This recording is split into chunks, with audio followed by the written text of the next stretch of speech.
السلام عليكم.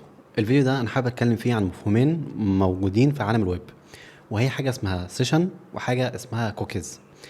الفكره منهم ببساطه ان انت ما تخسرش البيانات بتاعتك ابتداء.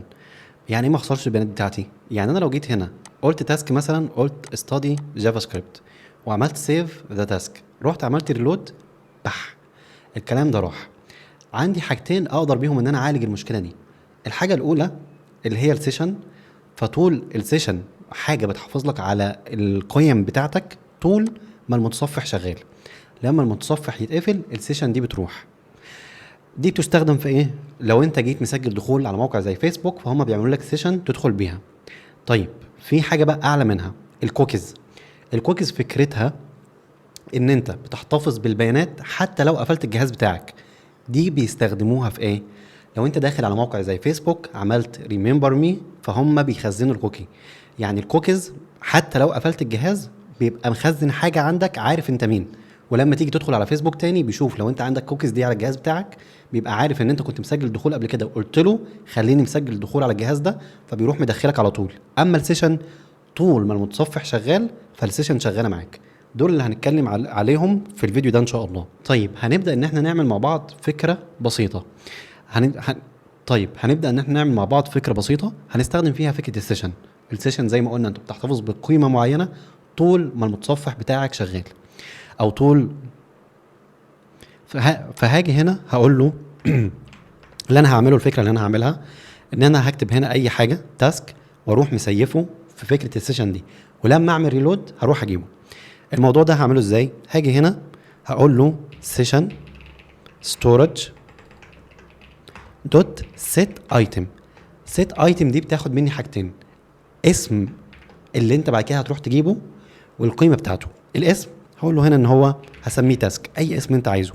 والفاليو هتبقى تاسك دوت فاليو، اللي هي القيمه اللي احنا بنكتبها في الانبوت. وخلونا نروح نجرب الكلام ده. لو جيت هنا كتبت سليب ايرلي، هنعمل هنا ريلود عشان اتاكد ان هي تشتغل، وهقول له سليب ايرلي وهقول له سيف ذا تاسك. كده حطها لي.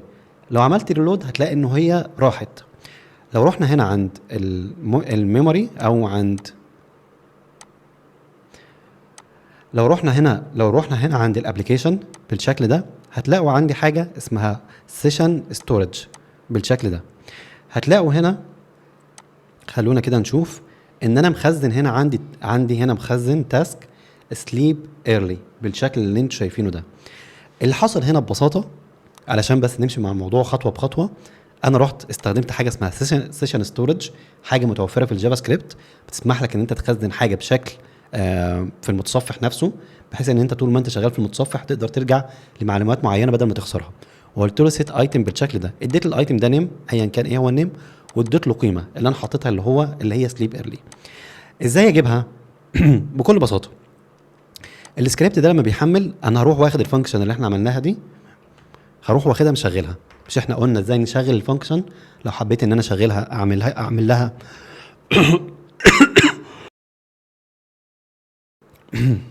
معذره، اعملها بالشكل ده.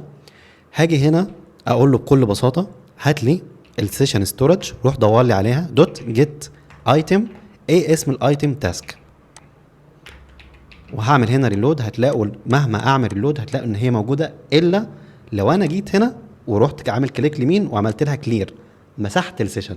لو عملت هنا ريلود هتلاقوا ان هي ما جابتليش حاجه مفيده، الا ان انا رجعت احط حاجه تاني وعملت لها سيف بالشكل ده. هنا هعمل ريلود هتلاقوا ان هو جابها. يبقى كده احنا اتكلمنا عن فكره السيشن. السيشن هي حاجه بتتخزن في المتصفح بشكل مؤقت.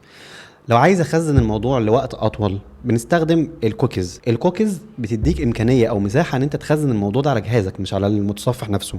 بس بدل هنا ما بستخدم سيشن ستورج بستخدم حاجه اسمها لوكال ستورج، بحفظها بشكل محلي، وهي نفس الموضوع سيت ايتم جيت ايتم، نفس الفكره. المره دي لو رحت هنا عملت ريلود جابها لي فاضيه. لو رحت هنا عملت ستادي جي اس بالشكل ده وعملت ريلود، ورحت هنا هنعمل هنا ريلود، نروح عند اللوكال ستورج بالشكل ده، هتلاقوا ان التاسك اتحط. ده محطوط، ده قديم مش هيأثر معايا في حاجه. لو عملت هنا ريلود انا المره دي بجيبها من الكوكيز مش من السيشن. هنا في اللوكال ستورج هتلاقوا ان هي موجوده بالشكل ده، موجوده ستادي جافا سكريبت. دي الفكره ببساطه. ان احنا عملنا لوكال ستورج وعملنا سيشن ستورج. السيشن ستورج زي ما اتفقنا بتتخزن في المتصفح، مجرد ما تقفل جهازك والمتصفح يتقفل البيانات دي راحت، بس طول ما انت موجود وبتعمل ريفريش بياناتك موجوده. اما الكوكيز بتفضل على جهازك لوقت اطول. دي فكره السيشن والكوكي هتتعرض لها بشكل كبير في عالم الويب، فانت لازم تكون فاهمهم بشكل كويس. افهم ازاي تحطها ككيو فاليو، وافهم ازاي تجيبها ان انت تعمل جيت ايتم. الموضوع بسيط ان شاء الله، وهنتكلم عنه او هنكمل كلام فيه في الفيديوهات الجايه.